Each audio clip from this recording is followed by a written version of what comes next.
नमस्कार। हिमाचल प्रदेश के बागवानी मंत्री आदरणीय जगत सिंह जी का बयान आपने भी पढ़ा, हमने भी पढ़ा, जिसपे वो भारतीय जनता पार्टी पर आरोप लगा रहे हैं कि अघोषित इमरजेंसी का दौर इस देश में चल रहा है। आदरणीय जगत सिंह नेगी ये बात भूल गए कि इस देश में आपातकाल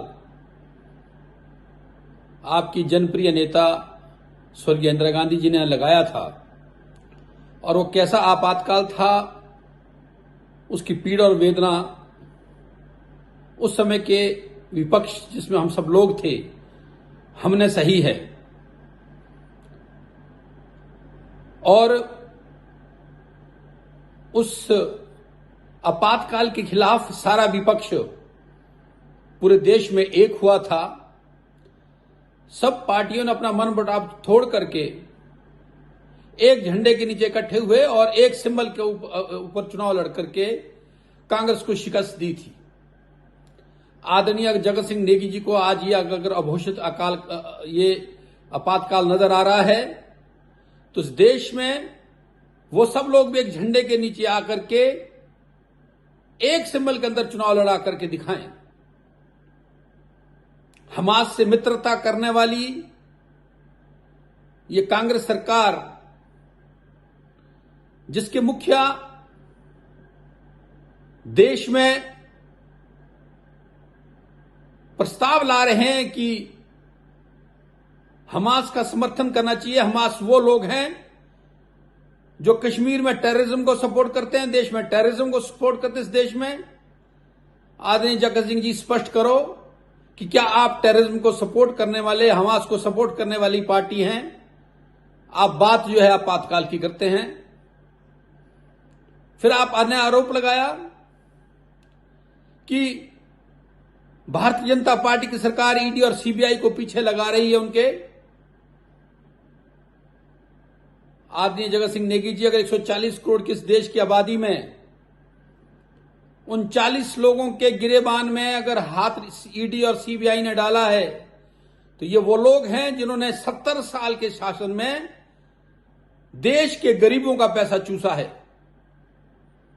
आज वो अगर वो पैसा, आज वो रिश्वतखोरी और आज वो चोर बाजारी अगर आम जनता के बीच में आ रही है, तो आपको इस बात की पीड़ा क्यों है? और उसमें आपके वो सर्वप्रिय नेता भी हैं जो अभी देश में जमानत पर हैं। जहां तक बात आपने सरकारी नौकरियों में एक्सटेंशन की बात की, आप अपने गिरेबान में झांकें कि आपने 70 साल में आपने ना केवल एक्सटेंशन दी, आपने तो बहुत सारे अधिकारियों को सुपरसीड करके नौकरियों में उनको ऊपर स्थापित किया है। बड़े दुख और खेद का विषय है कि आप इस तरह के हल्के बयान दे करके अपने मंत्री पद की गरिमा को भी खराब करते हैं। और मैं चुनौती देता हूं आपको कि अगर आपको इस देश में यह आपातकाल नजर आ रहा है, यह इमरजेंसी नजर आ रही है, तो फिर से कह रहा हूं कि सब विपक्ष जिस तरह से 77 में हम लोग एक झंडे के नीचे आकर के एक सिंबल से चुनाव लड़े थे, आप भी एक सिंबल के नीचे आकर के चुनाव लड़ करके दिखाओ। आपने फिर से कहा कि मैंने चंद रोज पहले आप पर आरोप लगाए थे कि आप बहुत सारे विधायकों को विदेश ले जा रहे हैं, और आपने उसके क्लैरिफिकेशन देने का प्रयास किया। लेकिन जो इजराइल के लिए आपकी टीम जा रही है, आपने उसमें टीम का जो मोटिव है वो आपने कहा है कि आप ब्राजील जा रहे हैं और ब्राजील में भी जो उसका मार्केटिंग यार्ड है उसका ट्रांसपोर्ट मैनेजमेंट देखने के लिए जा रहे हैं। आदरणीय जगत सिंह जी, ब्राजील आप जाते, लेकिन अगर आपने कोई एकेडमिक टूर करना था तो वहां के पशुधन को देखते तो समझ आता था। और अगर आपने मार्केटिंग यार्ड का ट्रांसपोर्टेशन का मैनेजमेंट समझना है तो हिंदुस्तान की आबादी से ऊपर का देश चाइना है, वहां से समझ के आते तो पता चलता कि इस देश की 140 करोड़ की आबादी के मार्केटिंग यार्ड के ट्रैफिक कंट्रोल को कैसे देखा जाए। ब्राजील जैसे छोटे देश में आप क्या मार्केटिंग यार्ड का ट्रैफिक मैनेजमेंट देखना चाहते हैं? तो ये इस तरह के बयान देकर के आप हिमाचल की जनता और गरीबों का जो पैसा विदेशी दौरे पे खर्च कर रहे हैं वो बड़ा दुर्भाग्यपूर्ण है। और मैंने जैसे पहले स्पष्ट रूप से आपको कहा कि 77 की इमरजेंसी देश नहीं भूला है, उसको आपातकाल कहते हैं। उसकी दर्द और पीड़ा को हमारे बुजुर्गों ने देखा है, आपने नहीं देखा।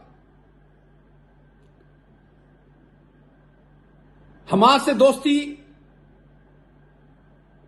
आपके राष्ट्रीय नेतृत्व प्रस्ताव पारित कर करके उन पे मरसे की बात करते हैं, जो अल्लाह अकबर के नारे लगाते हैं, हमारी माता और बहनों के छाती पे कदम रख करके। और हमास वो है जो कश्मीर में टेररिज्म को सपोर्ट करता है, देश में टेररिज्म को सपोर्ट करता है। तो आप स्पष्ट करें कि आप कश्मीर और देश के टेररिज्म के साथ हैं। और ईडी और सीबीआई की बात करते हैं।